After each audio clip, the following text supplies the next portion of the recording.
Hello friends, आप सबका स्वागत है मेरी इस नई वीडियो में, जहां पर हम कंटिन्यू करने वाले हैं हमारा पिछला topic, that is blood pressure.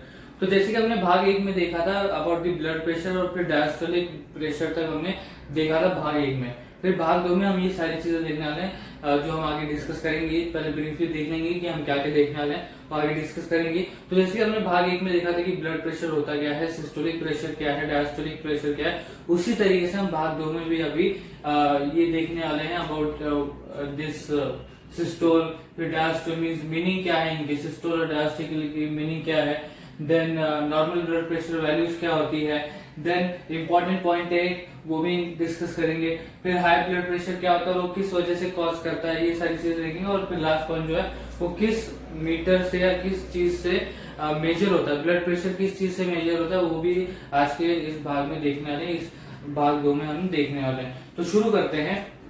तो देखिए, सबसे पहले अभी मीनिंग से स्टार्ट करते हैं। हमने डायस्टोलिक प्रेशर तक देख लिया, राइट। हमने पहले भाग में क्या क्या देखा, that is what is blood pressure, then in which form they are express, that is systolic pressure and diastolic pressure. उनके बारे में हमने डिटेल में देखा, दैट इज सिस्टोलिक प्रेशर क्या होता है, डायस्टोलिक प्रेशर क्या होता है, वो सारी चीजें हमने भाग एक में देखी। अब भाग दो में हम ये सारी चीजें देखने वाले हैं जो हम डिस्कस कर चुके हैं। कि सबसे पहले हम ये देखेंगे कि सिस्टोल और डायस्टोल का मतलब क्या होता है, उसके बाद मतलब मीनिंग क्या है उनका, फिर नॉर्मल ब्लड प्रेशर वैल्यूज क्या होती है, जैसे कि यहाँ पर आप देख सकते हैं सिस्टोलिक प्रेशर, डायस्टोलिक प्रेशर, इसके भी बारे में डिस्कस करेंगे ये क्या है। उसके बाद एक इंपॉर्टेंट पॉइंट है वो भी डिस्कस करेंगे। और उसके बाद हाई ब्लड प्रेशर क्या होता है, उसको क्या बोलते हैं, और उसके बाद वो क्यों कॉज करता है, हाई ब्लड प्रेशर क्यों होता है, वो उसका कॉजिंग रीजन क्या है वो देखने वाले हैं। और उसके बाद ब्लड प्रेशर किस चीज से मेजर किया जाता है वो भी भाग दो में, इस भाग में हम देखने वाले हैं। तो अब स्टार्ट करते हैं। तो देखिए, सिस्टोल मतलब क्या, पहले पढ़ लेता हूं और उसके बाद देखते हैं, एक्सप्लेनेशन की तरफ बढ़ते हैं।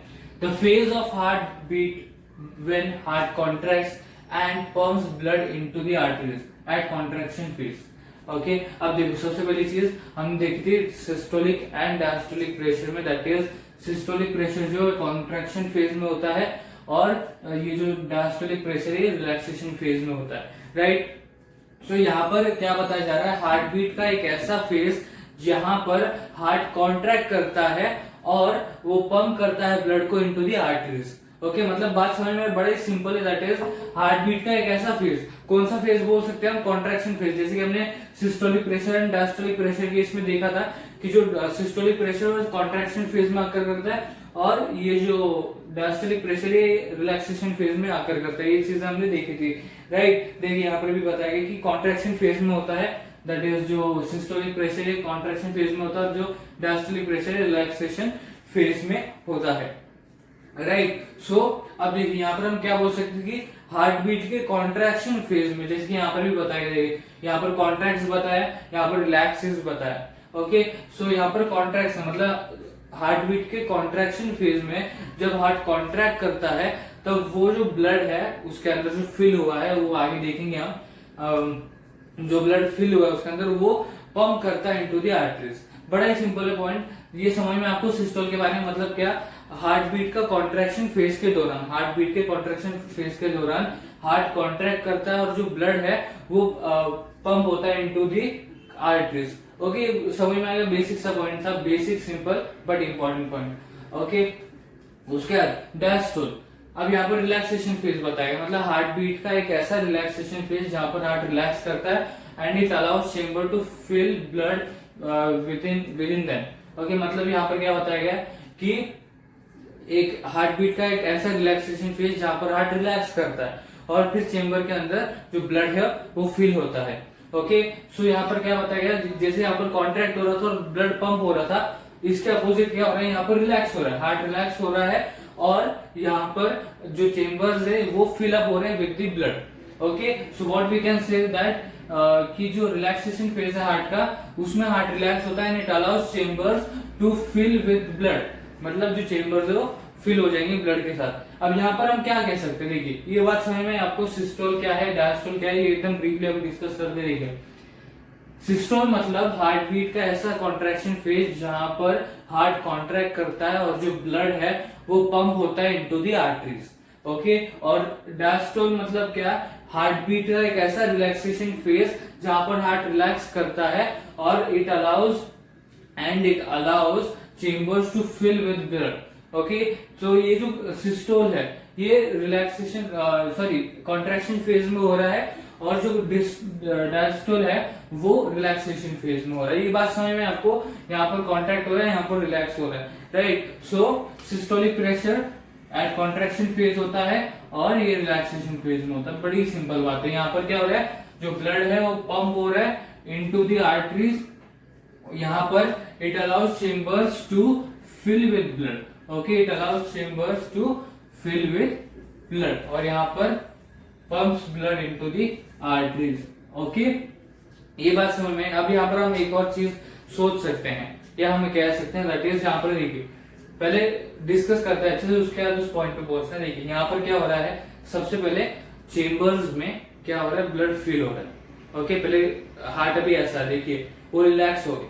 ओके, अब जब हार्ट रिलैक्स हो गया है तब चेम्बर्स में ब्लड फिल हो रहा है, और जैसे ही हार्ट कॉन्ट्रैक्ट करता है जो ब्लड है वो पंप हो रहा है इनटू द आर्टरीज। यहाँ पर हम क्या कह सकते हैं, दैट इज जब रिलैक्सेशन फेज में तब वो तो चेम्बर्स में ब्लड फिल हो रहा है, और जैसे ही कॉन्ट्रैक्ट हो रहा है जो चेम्बर्स में ब्लड है वो क्या हो रहा है, पंप हो रहा है इनटू द आर्टरीज। इतना बात समझ में आया, दैट इज जब रिलैक्स्ड है। ओके, जब हार्ट रिलैक्स कर रहा है, रिलैक्सेशन फेज में है, तो उसमें ब्लड चेम्बर्स में फिल हुआ। ओके, किसमें, चेम्बर्स में फिल हुआ ब्लड। अब ये जो ब्लड फिल हो रखा है चेम्बर्स में, जब ये हार्ट कॉन्ट्रैक्ट करेगा, जब ये हार्ट कॉन्ट्रैक्शन फेज से जाएगा, कॉन्ट्रैक्शन फेज से जाएगा, तो तब क्या होगा, it will pump the blood into the arteries. मतलब जो चेम्बर्स में हार्ट के चेम्बर्स में जो ब्लड फिल हो रखा है वो अब क्या होगा, पंप होगा इनटू द आर्टरीज जब कॉन्ट्रैक्शन फेज में जाएगा हार्ट। ओके, जब हार्ट कॉन्ट्रैक्ट होगा, तो इस तरीके से हम बोल सकते हैं कि जब रिलैक्सेशन फेज में तब जो चेम्बर्स है उसमें ब्लड फिल हो रहा है, और उसके बाद जब रिलैक्सेशन फेज खत्म होता है, कॉन्ट्रैक्शन फेज आता है, मतलब जो हार्ट कॉन्ट्रैक्ट करता है, तो वही ब्लड पंप होके आर्टरीज में जाता है। The blood is pumped into the arteries, okay, in the contraction phase. पहले रिलैक्सेशन फेज होगा, उसके बाद कॉन्ट्रैक्शन फेज, वापस रिलैक्सेशन फेज, फिर कॉन्ट्रैक्शन फेज, ऐसा चलता रहेगा, हम ऐसे कह सकते, राइट। सो ये पता चल गया आपको, that is systole and diastole के बारे में पता चल गया। अब अगली जो चीज है हमारी वो है ये अगला पॉइंट है हमारा, that is the normal blood pressure values are, that is systolic pressure and diastolic pressure. ये दो फॉर्म में प्रेजेंट होता है, हमने देखा था पहले भाग में, देखा था, राइट। तो पहले भाग में हमने देखा था कि नॉर्मल ब्लड प्रेशर वैल्यूज है वो दो फॉर्म्स में रिप्रेजेंट होती है, that is systolic pressure and diastolic pressure. Okay, अब इसमें इस भाग में हम क्या देखने वाले कि जो नॉर्मल ब्लड प्रेशर वैल्यूज है जो दो फॉर्म में रिप्रेजेंट होती है या एक्सप्रेस होती है, that is systolic pressure and diastolic pressure, ये इसकी वैल्यूज क्या है। ओके, इन दोनों की वैल्यूज क्या है ये देखने वाले हैं हम इस भाग में, राइट। तो देखिए जो सिस्टोलिक प्रेशर है, ओके, इसका जो नॉर्मल ब्लड प्रेशर वैल्यू है ये है 120 mmHg। ओके, सो सिस्टोलिक प्रेशर का नॉर्मल ब्लड प्रेशर वैल्यू क्या है, 120 mmHg। और जो डिस्टोलिक प्रेशर है, डायस्टोलिक प्रेशर जो है इसका नॉर्मल ब्लड प्रेशर वैल्यू क्या है, 80 mmHg। ओके, और इसको यूजुअली कैसे रिप्रेजेंट किया जाता है, 120/80 mmHg। ओके, तो मतलब कैसे रिप्रेजेंट किया जा रहा है, देखिए ये 120 लिखा एंड इसके स्लैश किया 80 and mmHg, इस तरीके से लिखा जाए। और ये जो mmHg है ये है क्या, this is millimetres of mercury. Okay, देखिए मिलीमीटर्स क्लियर हो जाता है और मर्क्यूरी का फॉर्मूला आपको पता है, राइट। सो mmHg क्या है, मिलीमीटर्स ऑफ मर्क्यूरी। और यहाँ पर भी वही बताया गया है कि सिस्टोलिक प्रेशर मतलब क्या, 120 millimetres of mercury, and diastolic pressure मतलब उसका वैल्यू क्या है, 80 मिलीमीटर्स ऑफ मर्क्यूरी। इस तरीके से सिंपली बताया गया, राइट। अगर आप सर्च भी करेंगे तो ये दिखाएंगे, ऐसे मतलब दिखाएंगे। सो ये बात समझ में आई, बड़ा ही सिंपल पॉइंट था ये, दैट इज देखिए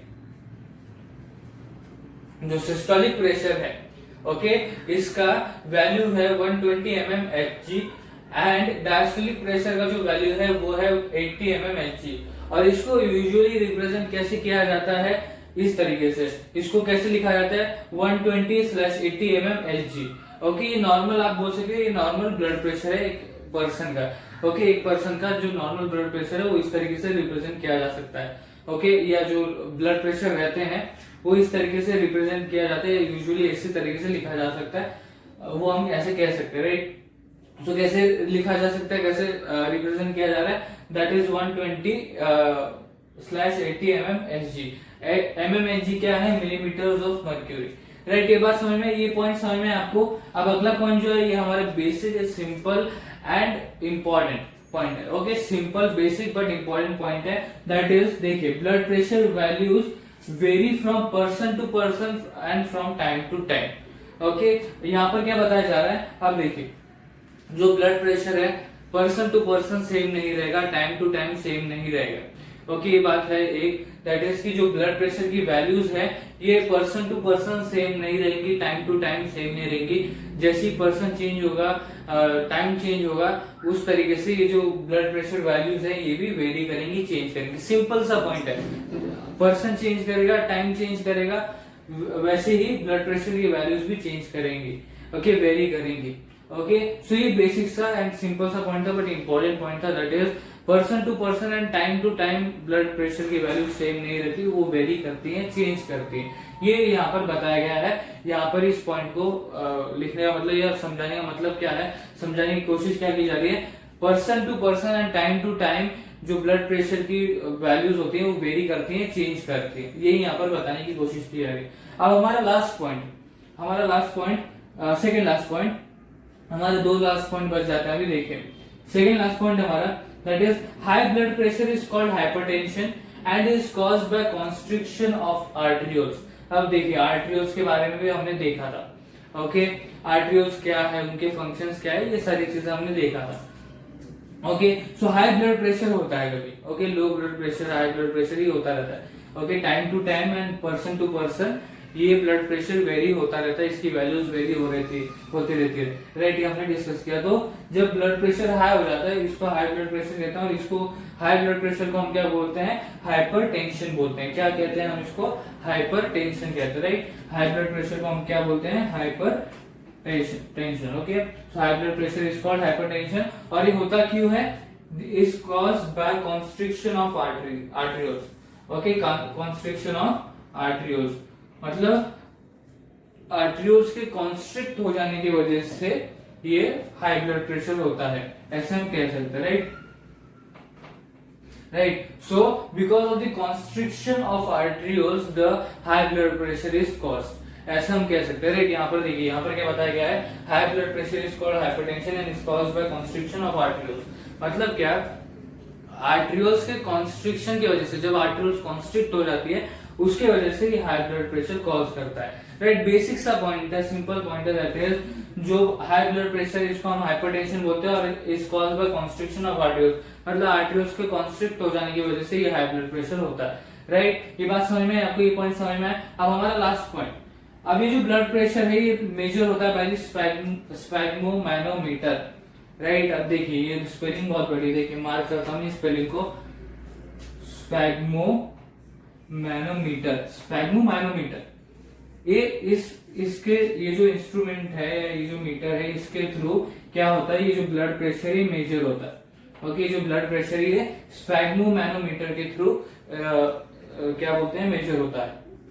ओके, सो अब इसको लर्न कैसे करें, बहुत ही लंबी स्पेलिंग है, दैट इज स्फैग्मोमैनोमीटर।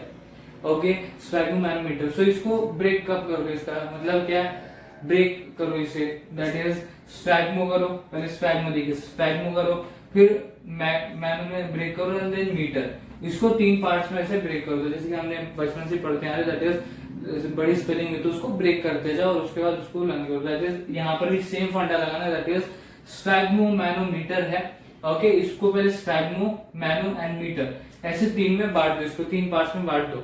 ओके, और उसके बाद इसको स्फैग्मो, देन मैनो एंड देन मीटर, इस तरीके से याद हो जाता है, सिंपल सी बेसिक सी चीज है, राइट। तो हमने डिस्कस कर लिया हमारा last point, that is blood pressure is measured by sphygmometer, right. So अब हम 3 लेवल्स में कोई भी वीडियो खत्म करते हैं, हमने पहले भी डिस्कस किया है, दैट इज पहले एक्सप्लेनेशन पार्ट होता है, फिर इंपॉर्टेंट पॉइंट को मार्क करना होता है, और फिर रिकॉलेशन होता है। सो हमने एक्सप्लेनेशन के साथ ही कुछ इंपॉर्टेंट पॉइंट्स मार्क कर लिए, right. So important points mark करने की अभी जरूरत नहीं है। अब देखिए, रिकॉलेशन की तरफ आते हैं। अब सिस्टोल मतलब क्या, एक ऐसा हार्ट बीट का एक ऐसा कॉन्ट्रैक्शन फेज जहां पर हार्ट कॉन्ट्रैक्ट करता है और जो ब्लड है वो पंप होता है इनटू दी आर्टरीज। ओके, अभी कॉन्ट्रैक्शन फेज में होता है और डायस्टोल किस में होता है, रिलैक्सेशन फेज में होता है, राइट। ये बात समझ में आपको। दैट इज जो हार्ट बीट है एक ऐसा फेज, उसका हार्ट बीट का ऐसा एक कॉन्ट्रैक्शन फेज जहां पर हार्ट कॉन्ट्रैक्ट करता है और ब्लड को क्या करता है, पंप करता है इनटू दी आर्टरीज। ओके, उसके बाद एक डायस्टोल मतलब क्या, हार्ट बीट का ऐसा एक रिलैक्सेशन फेज जहां पर हार्ट रिलैक्स करता है और फिर it allows chambers to fill with the blood, मतलब चेंबर्स में भी ब्लड फिल करता है। ओके, ब्लड फिल हो जाता है। ओके, यहाँ पर हमने एक और बात की थी कि पहले रिलैक्सेशन फेज होगा, फिर कॉन्ट्रैक्शन फेज होगा, रिलैक्सेशन देन कॉन्ट्रैक्शन, ये सब होता रहेगा, ये भी हमने डिस्कस किया। और कैसे होगा, क्या होगा, ये सारी चीजें हमने यहाँ पर डिस्कस की। उसके बाद हमने बात की नॉर्मल ब्लड प्रेशर वैल्यूज जो है वो दो फॉर्म में रिप्रेजेंट होती है, एक्सप्रेस होती है, that is systolic pressure and diastolic pressure. इन दोनों के बारे में हमने पहले भाग में भी देखा था। उसके बाद जो सिस्टोलिक प्रेशर है इसका जो वैल्यू है वो है 120 mmHg। ओके, इसको भी अभी हमने मार्क कर दिया, राइट। और डायस्टोलिक प्रेशर का वैल्यू क्या होता है, 80 mmHg। और इसको नॉर्मली कैसे लिखा जाता है, 120/80 mmHg। और mmHg क्या है, मिलीमीटर्स ऑफ मर्क्यूरी। तो यहाँ पर हम क्या बोल सकते हैं, सिस्टोलिक प्रेशर का वैल्यू क्या है, 120 millimetres of mercury. And diastolic pressure को हम क्या बोल सकते हैं, इसका वैल्यू को क्या बोल सकते हैं, 80 मिलीमीटर्स ऑफ मर्क्यूरी। इस तरीके से भी बोला जा सकता है। ओके, उसके बाद ये इंपॉर्टेंट पॉइंट है, right, that is blood pressure values vary from person to person and from time to time. मतलब person to person and time to time ये जो ब्लड प्रेशर की वैल्यूज हैं ये वेरी करेंगे, चेंज करेंगे। यहाँ पर बेसिकली बताने की कोशिश की गई है। ओके, उसके बाद सेकेंड लास्ट पॉइंट, जो हाई ब्लड प्रेशर है उसको हम हाइपरटेंशन बोलते हैं और ये कॉज होती है by the constriction of arteries. Okay, मतलब क्या, जो ब्लड प्रेशर है, हाई ब्लड प्रेशर, इसको हम हाइपरटेंशन बोलते हैं। और ये किस वजह से कॉज करती है, क्यों होता है हाई ब्लड प्रेशर, क्यों आता है, because of the constriction of arteries, मतलब आर्टरीज के कॉन्स्ट्रिक्ट होने की वजह से, मतलब आर्टरीज कॉन्स्ट्रिक्ट हो जाती है, इसलिए ये जो ब्लड प्रेशर ये कॉज करता है, हाई ब्लड प्रेशर हो जाता है, right. So because of constriction of arteries the high blood pressure occurs और इज कॉज्ड। ओके, उसके बाद हमने देखा blood pressure is measured by the sphygmomanometer. Okay, अब यहाँ पर हमने ये भी देखा कि स्फैग्मोमैनोमीटर जो इतनी लंबी स्पेलिंग है इसको किस तरीके से याद किया जा सकता है और किस तरीके से याद करने के बाद लिखा जा सकता है, राइट, ये भी हमने देखा। तो इस तरीके से हमने 3 लेवल्स में, दैट इज एक्सप्लेनेशन पार्ट हुआ, उसके बाद हमने इंपॉर्टेंट पॉइंट्स उसी के साथ मार्क कर दिए, दैट इज एक्सप्लेनेशन के साथ ही मार्क कर दिए, और फिर हमने रिकॉल किया from the meanings to sphygmometer, sphygmomanometer, right. So इस तरीके से हमारा जो ब्लड प्रेशर का टॉपिक था वो भाग 1 भाग 2 में कंप्लीट होता है, और इस तरीके से जो ब्लड प्रेशर का टॉपिक है वो यहाँ पर हमारा कवर होता है, खत्म होता है।